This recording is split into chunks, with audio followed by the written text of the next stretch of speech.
Working with freelancers or subs, tracking their costs and payments separately from employees is crucial for accounting and tax forms. Welcome back to Guide with Samuel. Add each contractor as a vendor in the Expenses section.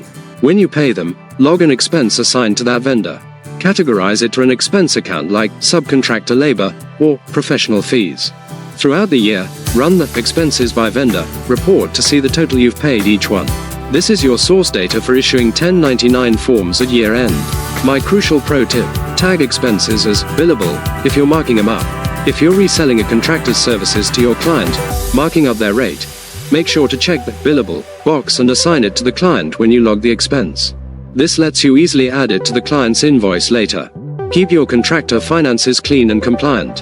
How do you handle marking up subcontractor costs for clients? For more guides on managing external teams, subscribe. Thanks for watching. I'm Samuel, and I'll see you in the next video.